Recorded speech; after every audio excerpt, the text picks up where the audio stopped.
Ce sont des histoires qui se dessinent au comptoir des cafés. Au son des tasses s'ajoute aujourd'hui celui des confidences. C'est à vous? D'accord. Des histoires de famille. Bonjour madame. Et d'argent. À Rennes, une fois par mois, dans ce bar du centre-ville, les clients se racontent et consultent gratuitement des notaires. Ce couple de retraités est soucieux. Que leur réserve la loi quand l'un d'eux disparaîtra? Vous avez fait construire une maison ensemble? Oui, c'est d'accord. Sans être mariés? Mais admettons qu'il décède avant moi. Oui. Donc, je suis propriétaire que de la moitié. Voilà, alors vous voyez... Est-ce que l'État va me prendre de l'argent sur sa moitié? Oui. Parce que je ne veux pas payer d'impôts pour lui. Concubin, il devrait payer de lourds droits de succession. Là, vous allez rencontrer une grande difficulté. Il faut savoir que si vous aviez fait le choix de vous paxer ou de vous marier, cette somme ne serait pas due. À cette table se succèdent préoccupations et sujets intimes. Nous sommes 3 enfants. Nos parents nous ont fait une donation partage. J'ai un problème, si vous voulez, un problème, disons, de succession de mon beau-père. Ma fille est très difficile. Elle ne veut pas vendre parce qu'elle veut la moitié de la maison. Je pars avec plein de questions, plein de complexité. Je croyais que c'était bien plus simple que ça. Incompréhension des textes, ignorance du droit, inquiétude de l'avenir. Pendant plusieurs mois, nous avons suivi des Français perdus dans le dédale du Code civil. Julie est confrontée à un problème de succession. Fabrice règle les suites d'un divorce compliqué. Didier organise sa fin de vie. Ils ont accepté de nous confier leurs doutes, leurs erreurs et leurs espoirs.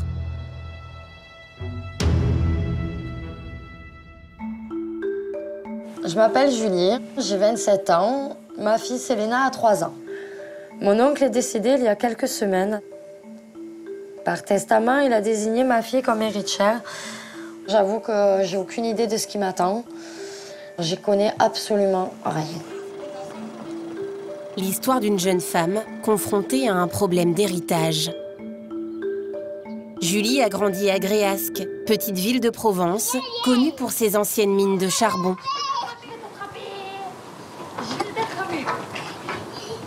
Là, on est devant la maison de mon oncle, dont normalement, Célina est censée être propriétaire d'ici peu de temps. C'est ça? Oui. C'est la maison à qui, ça? L'oncle de Julie, décédé accidentellement il y a 15 jours, était le parrain de la fillette. Tu te mets là? Par testament, il lui a légué tous ses biens. Mais pourquoi on va avoir une maison? Parce que c'est ton parrain qui te l'a donné, c'est tonton. Il a fait un petit papier à Célina pour que Célina elle puisse avoir sa maison.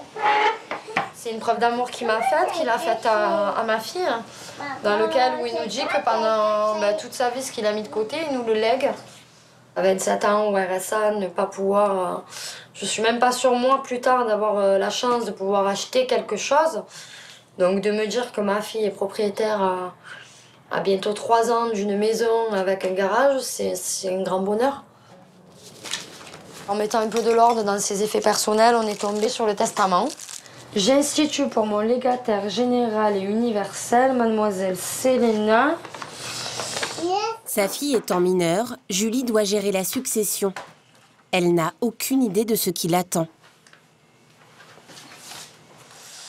Le légataire doit demander une délivrance au héritier. Qu'est-ce que c'est que ce truc? En fait, j'ai pas compris un traître mot de ce qu'il y avait écrit sur l'écran.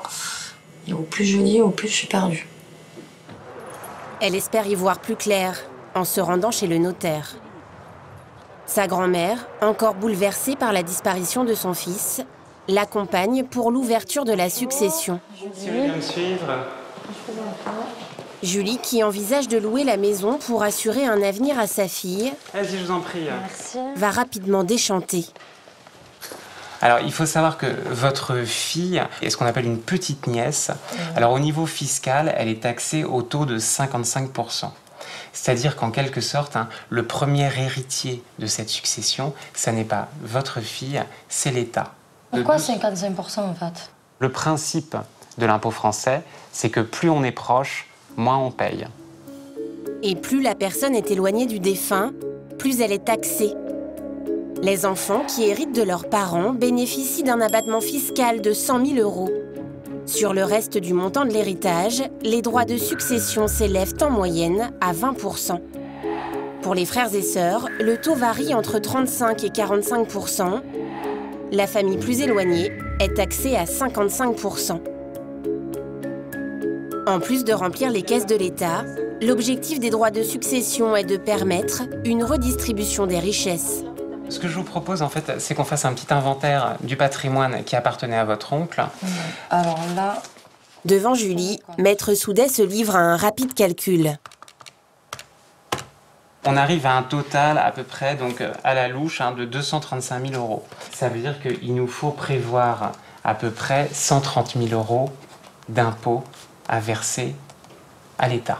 Je ne m'attendais pas à une somme aussi conséquente quand même. C'est un peu plus de la moitié de tout ce que mon oncle a bâti de ses propres mains, quoi. Et je trouve pas ça normal du tout. Cette somme-là, c'est quasiment impossible à avoir.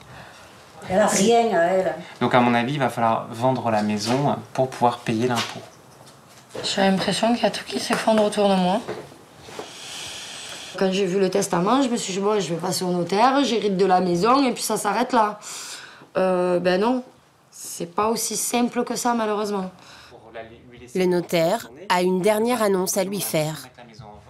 Donc ce que je lui demande, il faudra qu'on essaye de payer cet impôt dans les 6 mois du décès. À défaut, si on est en retard par rapport à ce délai de 6 mois, il y aura un intérêt de retard qui sera dû à l'État. Le compteur tourne. Plus tôt on aura mis le bien en vente, mieux ce sera. On avait compte comme pauvre ouvrier, travaille toute sa vie et il faut qu'il fasse... Ah non, qui c'est qui a inventé toutes ces lois-là?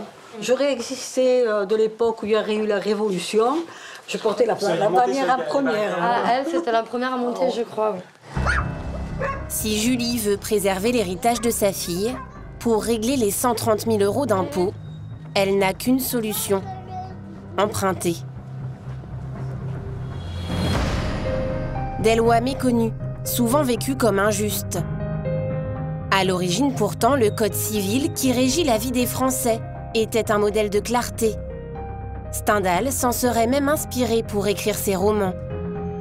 Mais avec le temps, l'ouvrage s'est épaissi et serait aujourd'hui en surpoids, comme nous l'explique Maître Nicastro Tangredi.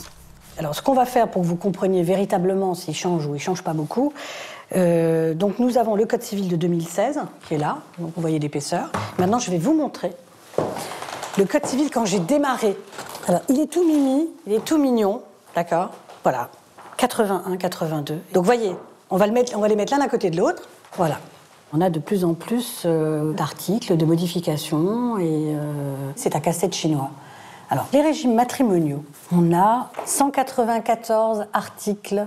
Des articles souvent rédigés dans une langue étrangère à la majorité des Français.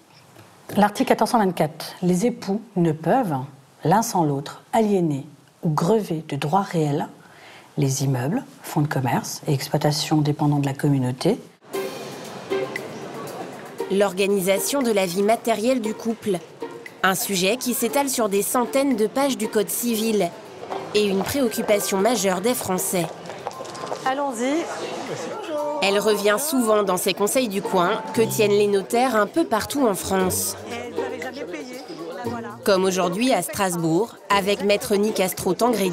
Ah ben voilà, la jolie petite famille, dis donc. Héloïse qui a 5 mois. Bonjour Héloïse. Il y a plein de choses à voir. C'est beau, dis donc. Donc dites-moi. On vient pour se renseigner sur le mariage. Le mariage est tout de même quelque chose qui protège le couple et la famille. Est-ce que votre souci, c'est de vous protéger l'un l'autre? Le souci, c'est de protéger effectivement la famille en pensant à Héloïse. Oui. Dans un deuxième temps, d'imaginer le pire et de se dire que si un jour on devait se séparer, que chacun parte de son côté avec ce qu'il a apporté au départ, qu'il n'y en ait pas un qui soit lésé. D'accord. C'est bien de prendre vos renseignements avant. Vous avez fait la bonne démarche en tout cas. Sous quel régime se marier? Nombreux sont les Français qui ne se sont jamais posé la question. Voilà, bon courage et puis mes félicitations et réfléchissez bien. Je m'appelle Fabrice, j'ai 40 ans. Je me suis marié à 26 ans, j'ai eu 2 beaux enfants. J'étais un chef d'entreprise, un mari, un papa comblé, jusqu'à ma séparation.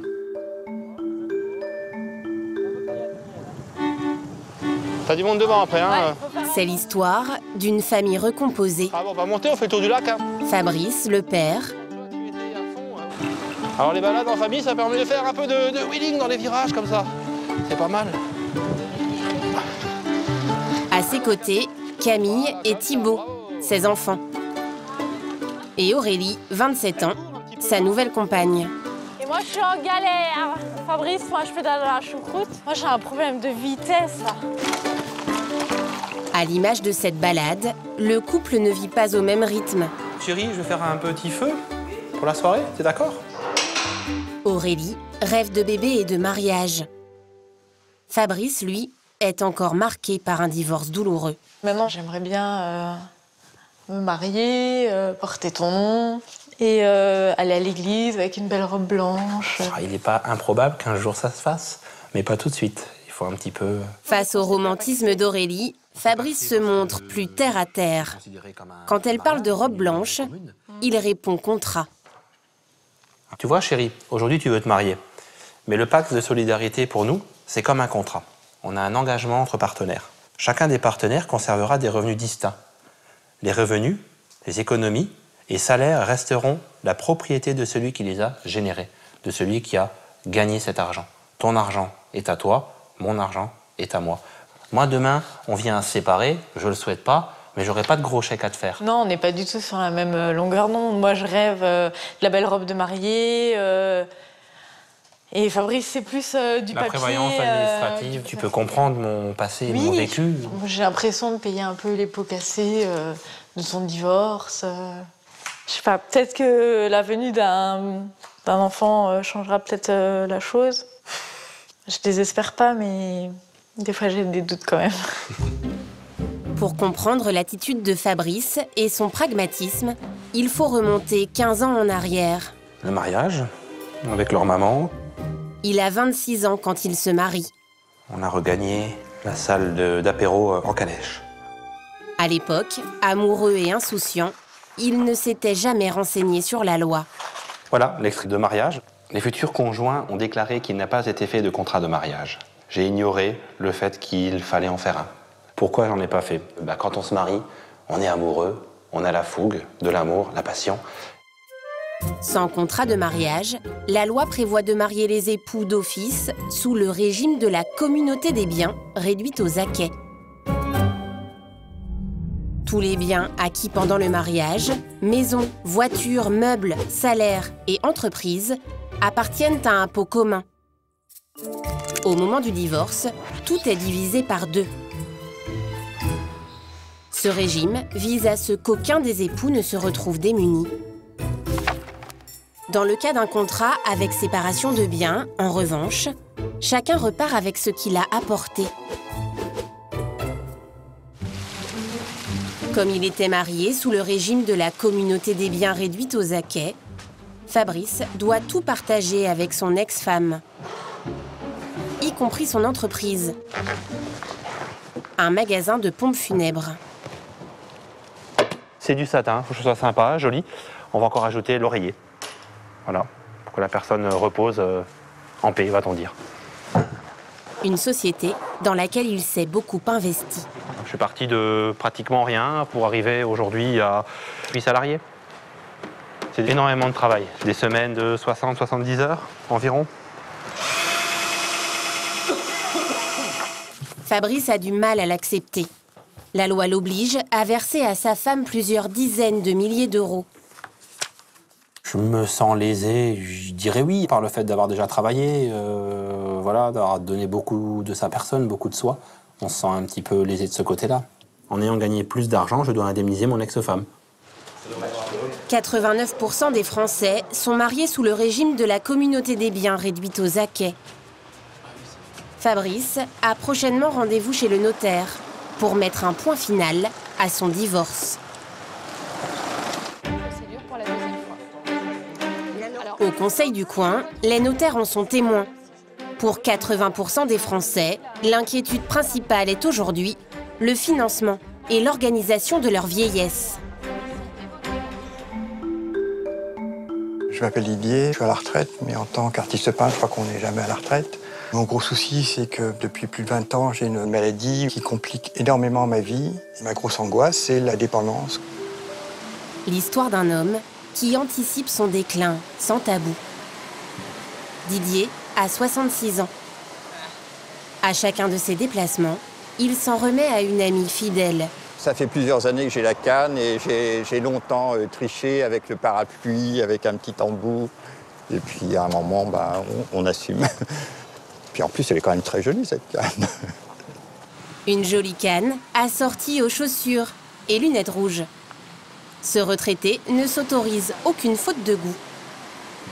Et s'il ne court plus les expositions, son emploi du temps n'en est pas moins chargé. Bonjour Didier.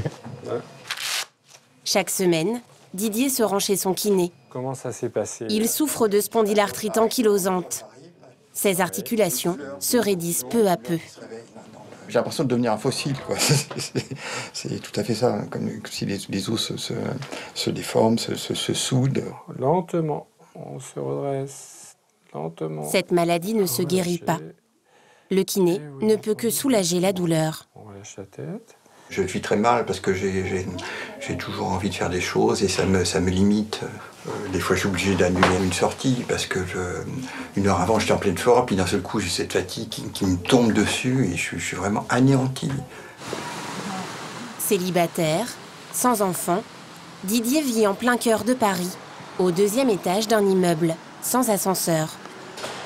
L'escalier devient un ennemi du quotidien. Depuis 2-3 ans, c'est de plus en plus dur et je ne sais pas, dans 5 ans, dans quel état je serai.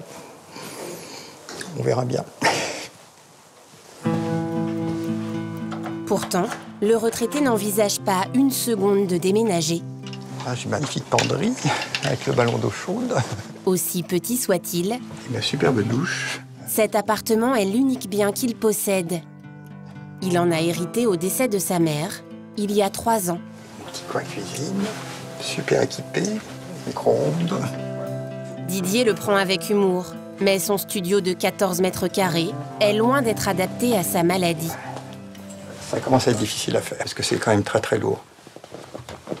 Vous envisagez de pouvoir faire ça pendant des années encore? Si la maladie évolue, peut-être qu'il faudra envisager qu'il y ait quelqu'un qui vienne peut-être le déplier le soir et le replier le matin. Enfin bon, moi je souhaite rester ici le plus longtemps possible. Je fais tous mes bouquins, la musique, parce que c'est ma petite maison. Sur les murs s'étalent les souvenirs et les peintures de toute une vie. Didier n'a jamais vécu de son art. Un temps commercial, un autre gardien de musée. Ça, c'est ma belle casquette de musée. Il a longtemps enchaîné les petits boulots.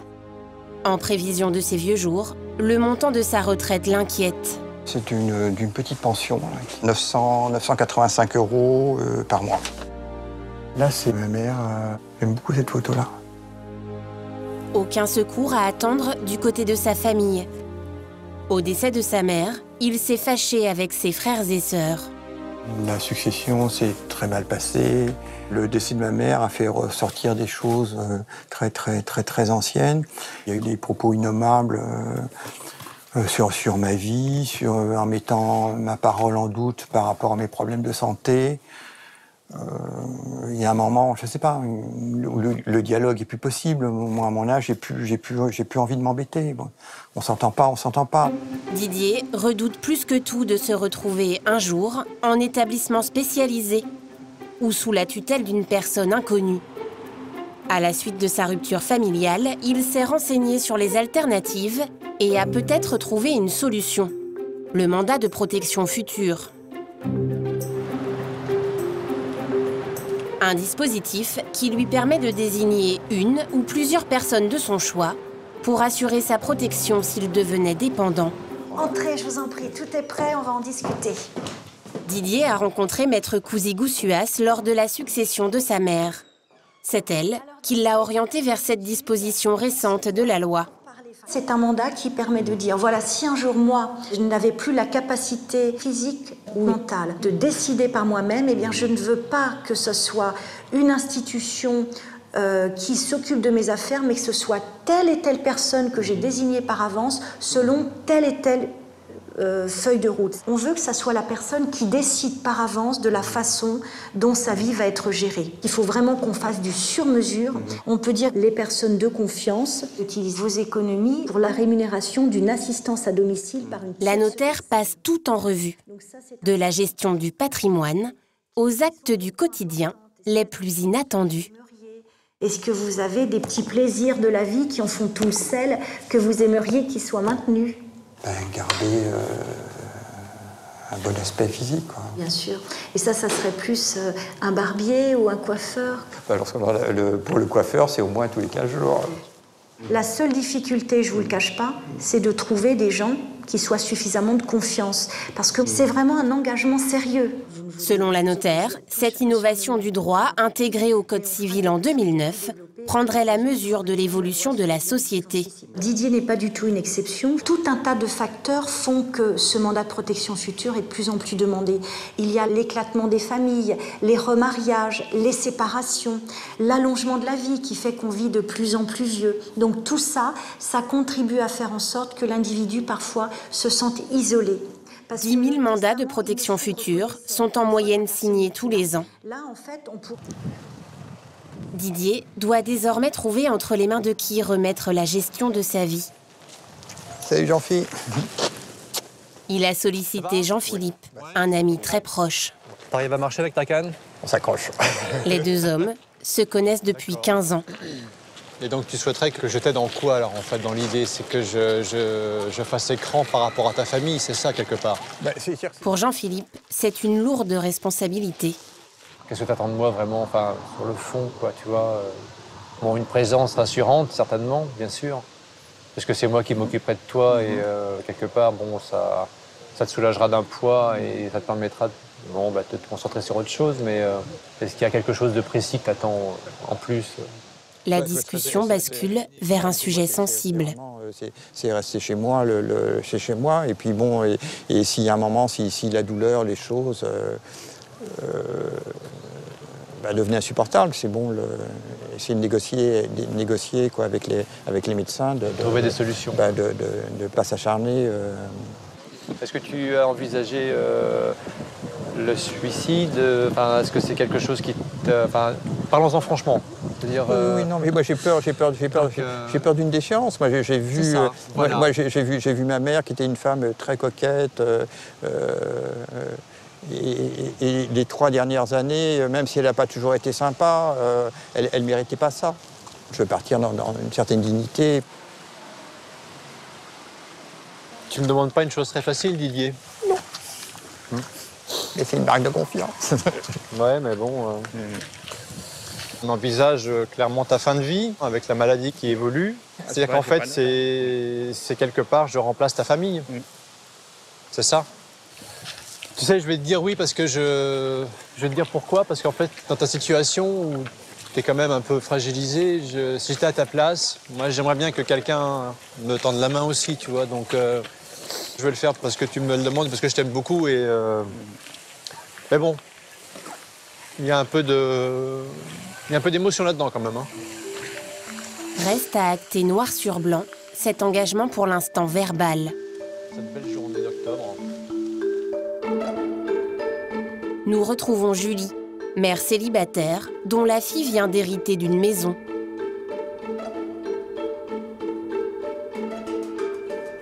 Les banques refusent de lui faire crédit. Elle se rend à l'évidence. Ce matin, elle rencontre un agent immobilier. La maison de mon oncle qu'on doit faire estimer pour une succession. Oui. Oui. Bonjour Christine. Bonjour. Ça va? Christine était la concubine du défunt. Elle vit dans cette maison depuis 11 ans. Je vais prendre toutes les mesures de la maison. On va prendre quelques photos.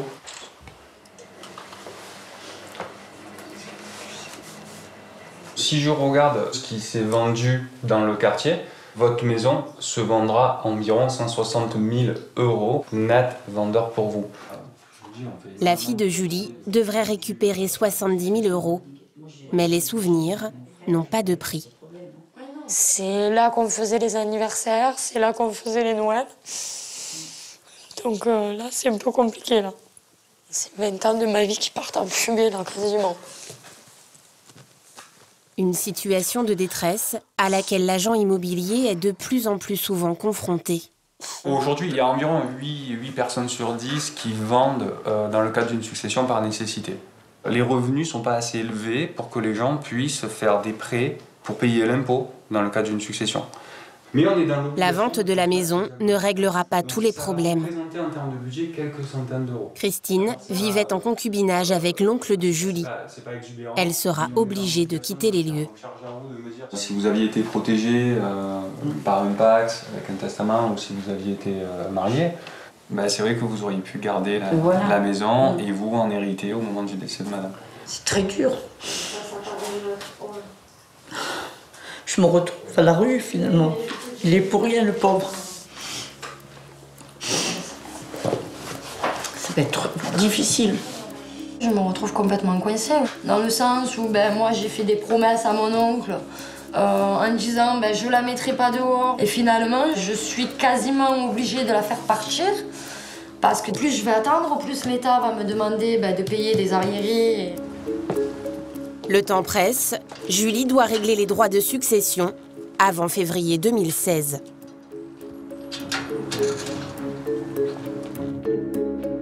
Fabrice, le père divorcé, arrive au terme de ses épreuves. Comment vous vous sentez aujourd'hui? Un petit peu tendu tout de même. Pourquoi? Ça va être le grand jour après un petit combat de 3 ans. Il se rend chez le notaire pour conclure le partage financier de son divorce. Nous ne pouvons pas assister à la signature. 1 heure plus tard, il ressort, soulagé. On vous y reprendra plus? Ah non. Ah non, même si je me remarie un jour, on ne m'y prendra plus comme ça, non. Le chèque est fait, le partage est signé, une nouvelle vie va commencer. Une page se tourne, une autre s'écrit. Il faut la serrer l'herbe. Tu prends n'importe quelle herbe, tu la serres entre les 2 os là, du pouce. Ce dimanche, pour la famille recomposée, l'heure est au projet. J'aimerais bien avoir un enfant avec Fabrice et pouvoir agrandir la famille et profiter encore de plein de belles choses. Oui, j'aimerais bien être grand frère, ou avoir un petit frère ou une petite sœur. Lui apprendre plein de choses. On va d'abord lui changer les couches.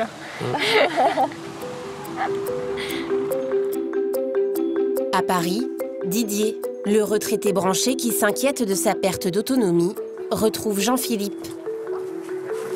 Bonjour Jean-Philippe. Et un autre ami. Les 2 hommes ont accepté de devenir ces personnes de confiance. C'est le grand jour, là on va pouvoir signer. Ouais. Ouais. Ça y est. Il est temps, depuis le temps qu'on en parle. Bah oui. Avant la fin. C'est décidé, c'est sûr. C'est surtout toi. C'est surtout toi. Avant de signer le mandat de protection future, la notaire les met en garde.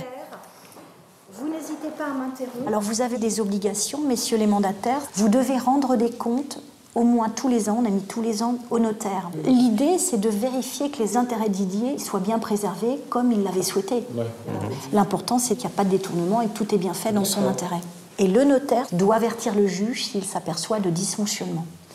Dans le mandat figurent toutes les dispositions réclamées par Didier. Des plus essentielles, comme le refus de tout acharnement thérapeutique, aux plus légères, le coiffeur tous les 15 jours.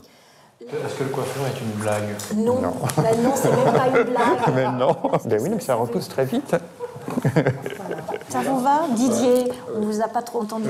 Oui, non, j'avais aimé, quoi. Oui, c'était émouvant. C'est un énorme soulagement pour moi de savoir que là, tout est bien spécifié. Non, mais ça me va. Pas d'autres questions. On signe.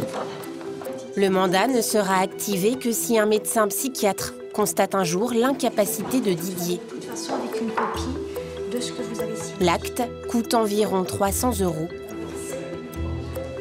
Finalement, votre souhait, c'est qu'ils se mettent jamais en place? Ah oui, oui, oui, ça c'est sûr.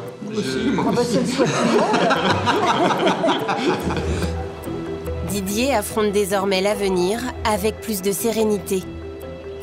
Même si la maladie évolue, il sait qu'il sera entouré et que ses volontés seront respectées.